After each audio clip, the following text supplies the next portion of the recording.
Hi. അപ്പം ഇന്ന് നമ്മളെ വർക്കൊക്കെ ഓൾമോസ്റ്റ് കഴിഞ്ഞു. ഇനി ചെറിയൊരു വർക്കും കൂടെ പെൻഡിങ് ഉണ്ട്. അതെന്തായാലും ഇപ്പോൾ ചെയ്യാൻ പറ്റില്ല. കാരണം എന്ന് വെച്ചാൽ ഞാൻ രാവിലെ മുതൽ ഇങ്ങനെ ജസ്റ്റ് അതിനെ നോക്കി ഇങ്ങനെ ചെയ്തുകൊണ്ടിരിക്കുക. അപ്പം ഇപ്പോൾ ജിമ്മിന് പോകാത്തതുകൊണ്ട് തന്നെ വൈകുന്നേരം ഫ്രീ ആവുന്നതുകൊണ്ട് ഒരു കാര്യം ചെയ്യാനില്ലാത്ത പോലെ തോന്നുന്നുണ്ട്. അപ്പം ഇനി ഒരാഴ്ച കൂടി എടുക്കും തോന്നി മുറിവ് ഉണങ്ങാൻ. അതായത് ഇപ്പം നടക്കാനൊക്കെ പറ്റുന്നുണ്ട്, പക്ഷേ കാര്യം എന്ന് വെച്ചാൽ വർക്കൗട്ട് ചെയ്യാൻ പറ്റില്ല. ഇപ്പം ലെഗ് വർക്കൗട്ടെല്ലാം വന്നാൽ, അതായത് ഞാൻ വിചാരിക്കുന്നത് ഫുള്ളായിട്ട് മാറിയിട്ട് വർക്കൗട്ടിന് ഇറങ്ങാമെന്നാണ് വിചാരിക്കുന്നത്. അല്ലെങ്കിൽ നമുക്കിപ്പോൾ ചെസ്റ്റ് വെച്ച് സ്റ്റാർട്ട് ചെയ്താൽ chest, back workout, shoulder, biceps, triceps, leg. ആ ലെഗ് വരുന്ന സമയത്ത് വെച്ച് നമുക്ക് കാലുകൊണ്ട് ഉള്ള വർക്കൗട്ട് എല്ലാം ചെയ്യേണ്ടി വരും. അപ്പോൾ നമുക്ക് ചെയ്യാൻ പറ്റില്ല. കാരണം എന്ന് വെച്ചാൽ മുറിവുള്ളതുകൊണ്ട് തന്നെ മടക്കാൻ പറ്റുന്നുണ്ടെങ്കിലും ഇടങ്ങാറാവും. നമുക്ക് പാൻറ് ഇട്ടിട്ടൊന്നും ചെയ്യാൻ പറ്റില്ല, ഷോർട്ട്സ് ഇട്ട് ചെയ്യേണ്ടി വരും. ഞാൻ പൊതുവേ ഷോർട്ട്സ് ഇട്ടൊന്നും ജിമ്മിൽ പോയില്ല, ഇതുവരെ പോയിട്ടുമില്ല. അപ്പം ഇന്ന് ഞാൻ ജസ്റ്റ് ഒന്ന് ചെറുവത്തൂർ പോവാണ്. ചെറുവത്തൂർ പോകുന്നതിൻ്റെ കാരണം എന്ന് വെച്ചാൽ കുറച്ച് സാധനങ്ങൾ വാങ്ങാനുണ്ട്, ചെറിയ സാധനങ്ങൾ വാങ്ങാനുണ്ട്. അപ്പം പോകുന്ന ചെറിയ കാഴ്ചകൾ കാണാം. പിന്നെ ജിമ്മ് അധികം വൈകാൻ സ്റ്റാർട്ട് ചെയ്യണം. കാരണം എന്ന് വെച്ചാൽ പിന്നെ നമ്മൾ ഓൾറെഡി ഒരാഴ്ചക്ക് മുകളിലായി ജിമ്മിന് പോകാൻ എടുക്കുന്നത്. അപ്പം നമുക്ക് എത്രയും പെട്ടെന്ന് ജിമ്മും വ്ളോഗും കാര്യങ്ങളും സ്റ്റാർട്ട് ചെയ്യേണ്ടി വരും. സോ ഇതിന് അടുത്തുള്ള ഒരു അമ്പലമുണ്ട്. സോ അവിടെ നിന്നാണ് ഇന്നലെ പാട്ടൊക്കെ കേട്ട ഒരു അമ്പലം. സോ അവിടെ പിള്ളേർ, അതായത് എൻ്റെ കുറച്ച് ഫ്രണ്ട്സും അവിടെയൊക്കെ ഉണ്ട്. സോ അവരോടൊപ്പമുള്ള വ്ളോഗും ചെയ്യാമെന്ന് വിചാരിക്കുന്നു. അതായത് ഈ ഡെയിലി വ്ളോഗ് ചെയ്യുന്ന ഇവരുടെ ഒരു പ്രശ്നം എന്ന് വെച്ചാൽ ഒരു ഡെയിലി കണ്ടൻറ്റ് കിട്ടില്ല. അതൊരു പ്രശ്നമുണ്ട് ഈ ഡെയിലി വ്ളോഗിൻ്റെ. ഈ ചലഞ്ചിങ് വീഡിയോസ് അല്ലെങ്കിൽ മറ്റ് കാര്യങ്ങളെല്ലാം ചെയ്യുമ്പം വലിയ പ്രശ്നമില്ല. ഇപ്പം എന്നല്ല, കുറച്ച് കാലമായിട്ട് ഇവിടെ നമ്മൾ തോട്ടം ഗേറ്റ് എന്ന് വെച്ചാൽ തോട്ടത്തിൻ്റെ ഒരു സ്ഥലം. അപ്പോൾ ഇവിടെ പിന്നെ ഇങ്ങനെ സൈറൻ മുഴങ്ങും. അതായത് തോട്ടത്തിലെ പണിക്കാർക്ക് വേണ്ടിയിട്ടാണ് ആ സൈറൻ മുഴക്കുന്നത്. കാരണം അവർക്ക് ജോലി കഴിയുന്ന സമയം അല്ലെങ്കിൽ തുടങ്ങുന്ന സമയം, ഇൻ്റർവെല്ല്, ലഞ്ച് ടൈം, അങ്ങനെ എല്ലാ സമയത്തും ഈ സൈറൻ മുഴങ്ങും. അപ്പോൾ ആ സൈറനാണ് ഇപ്പം നിങ്ങൾ കേട്ടത്. ഇതിൽ എത്രമാത്രം കേൾക്കുന്നുണ്ടെന്ന് എനിക്ക് അറിയില്ല. സോ അതാണ് നിങ്ങൾ കേട്ടത്. അപ്പം ഞാൻ ജസ്റ്റ് തറവാട് വരെ വന്നതാണ്. അപ്പം നമുക്ക് ചെറുവത്തൂർ പോയിട്ട് പോകുന്ന വഴിക്ക് ബാക്കി കാര്യങ്ങൾ പറയാം. സോ ചെറുവത്തൂരിലേക്ക് പോകാനൊക്കെ 2 വഴികളിലെ, ഒന്ന് മടിവേൽ വഴിയും, അതായത് ഞാനൊന്ന് ട്രെയിൻ വരുന്ന കാണിച്ചിട്ടില്ലേ, ആ വഴിയും, പിന്നെ ഹൈവേ വഴിയും. അതായത് പൊതുവേ ഞാൻ ചെറുവത്തൂർ പോകുന്നതിനെ പോലെ ഹൈവേ ആയതുകൊണ്ട് ഇപ്പം വേഗത്തും. കാരണം എന്ന് വെച്ചാൽ പുതിയ ഹൈവേ ആണ്, പെട്ടെന്നെത്തും. അപ്പം ഞാൻ പൊതുവേ പോലെന്ന് വെച്ചാൽ മടിവേൽ സൈഡിലെയാണ്. കാരണം എന്ന് വെച്ചാൽ മടിവേൽ സൈഡിലേ പോകുമ്പം പലതരത്തിലുള്ള കാഴ്ചകൾ കാണാൻ പറ്റും. കാരണം എന്ന് വെച്ചാൽ ഒരു പച്ചപ്പും അങ്ങനത്തെ ഒരു ടൈപ്പ് ഇതാണ്, അതായത് നാടൻ വൈബുള്ള സ്ഥലം എന്ന് പറയാം. അപ്പം അതിലേ പോകാൻ പറ്റും. സോ നമുക്ക് അതിലൂടെ പോയിട്ട് ഞാൻ അത്യാവശ്യം പറയാൻ പറ്റുന്നതെല്ലാം പറയും, കാണിക്കാൻ പറ്റുന്നതെല്ലാം നിങ്ങളെ കാണിക്കാം.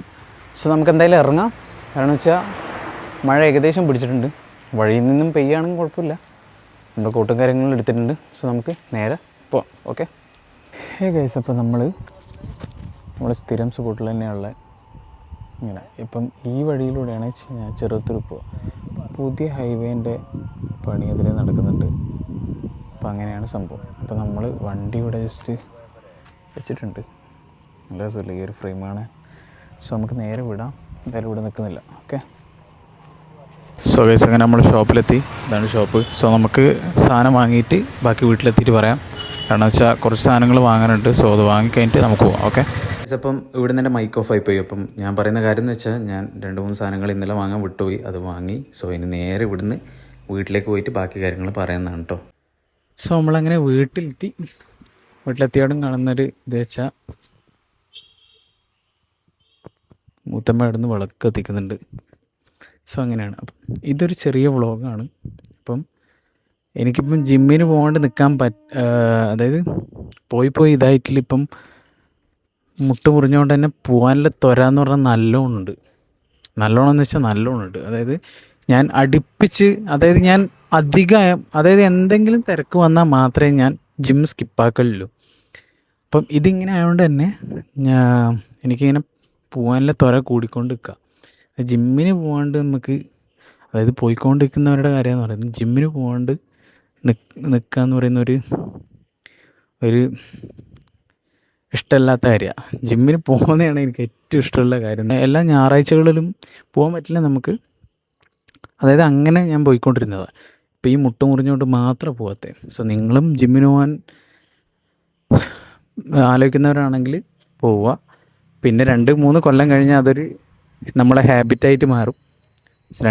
ചിലവർക്ക് 2-3 കൊല്ലം കഴിയുന്നില്ല, ഫസ്റ്റ് കൊല്ലത്തിൽ തന്നെ ഒരു ഹാബിറ്റായി മാറും. ജിം വ്ളോഗ് ഇനി ചെയ്യും. അതായത് ജിമ്മിന് പോയതിന് ശേഷം ജിം വ്ളോഗ് ആയിരിക്കും മെയിനായിട്ട് ഉണ്ടാവുക. പിന്നെ ഞായറാഴ്ച ശനിയാഴ്ചകളിൽ റെസ്റ്റിംഗ് ഡേ ആണെങ്കിൽ, അത് ഞായറാഴ്ച ഓൾറെഡി ആണ്, ശനിയാഴ്ചയും കൂടി റെസ്റ്റ് എടുക്കുന്നുണ്ടെങ്കിൽ പിള്ളേരപ്പം ചായ കുടിക്കാൻ പോകുന്നതും അങ്ങനത്തെ വ്ളോഗിൽ നിങ്ങൾക്ക് പ്രതീക്ഷിക്കാം. സോ വെറൈറ്റി വ്ളോഗ് ഞാൻ എടുക്കാൻ നിൽക്കുന്നുണ്ട്, എൻ്റെ പ്ലാനിങ്ങിലുണ്ട്. എത്രത്തോളം നടക്കുമെന്ന് അറിയില്ല, പക്ഷേ നമ്മൾ മാക്സിമം നടത്താനുള്ള കാര്യങ്ങൾ നോക്കും. ഈ വ്ളോഗ്, അതായത് ഈ ക്ലിപ്പ് രണ്ടാമത് എടുത്തതാണ്. കാരണം എന്ന് വെച്ചാൽ മൈക്ക് ഓൺ ആയിരുന്നില്ല, ഞാനത് ശ്രദ്ധിച്ചില്ല. അപ്പം മൈക്ക് ഓൺ ആയിരുന്നില്ല, അപ്പം ഞാനത് ശ്രദ്ധിച്ചില്ല. സോ ഇപ്പോഴാണ് എനിക്ക് മനസ്സിലാവുന്നത് മൈക്ക് ഓൺ ആയിരുന്നില്ല എന്ന്. ഞാൻ നോക്കിയ പിന്നെ അത് മനസ്സിലാവുന്നത്. അതിൽ ഒരു കാര്യം കൂടെ പറയാൻ ഇന്നുണ്ടായിരുന്നു. നിങ്ങൾ പുതുതായി ചെയ്യുന്ന പല കാര്യങ്ങളിലും ഒരുപാട് മിസ്റ്റേക്ക് പറ്റും. അതായത് ഈ വ്ളോഗിങ് ആയാലും, അല്ലെങ്കിൽ നിങ്ങളൊരു പുതിയൊരു ബിസിനസ്സോ എന്താവട്ടെ, ഏത് മേഖലയാണെങ്കിലും നിങ്ങൾ ഫസ്റ്റായി അത് ട്രൈ ചെയ്യുമ്പം ഉറപ്പായിട്ടും അതിൽ മിസ്റ്റേക്കുകൾ പറ്റും. ഈ വ്ളോഗിങ്ങിൻ്റെ കേസിൽ ഞാൻ പറയാമെന്ന് വെച്ചാൽ, നമ്മൾ വർത്തമാനം പറയുമ്പം നമുക്ക് ചില സമയത്ത് വാക്കുകൾ കിട്ടാണ്ടാവും, ചില സമയത്ത് നമുക്ക് എന്താ പറഞ്ഞതെന്ന് ഓർമ്മയുണ്ടാവില്ല, ചില സമയത്ത് കുറച്ച് പറയും, കുറച്ച് വേറെ ആയിരിക്കും പറയുക. അതെനിക്കിപ്പോൾ ഉണ്ട്, അത് ഞാൻ മനസ്സിലാക്കി. സോ ഇനി അങ്ങനെ ഉണ്ടാവാണ്ടിരിക്കാൻ ഞാൻ മാക്സിമം നോക്കാം. അപ്പോൾ നമ്മൾ ഓരോ കാര്യം, പുതിയ കാര്യം എക്സ്പീരിയൻസ് ചെയ്യുമ്പോൾ നമുക്ക് ചെറിയ ചെറിയ മിസ്റ്റേക്കുകൾ ഉണ്ടാവും.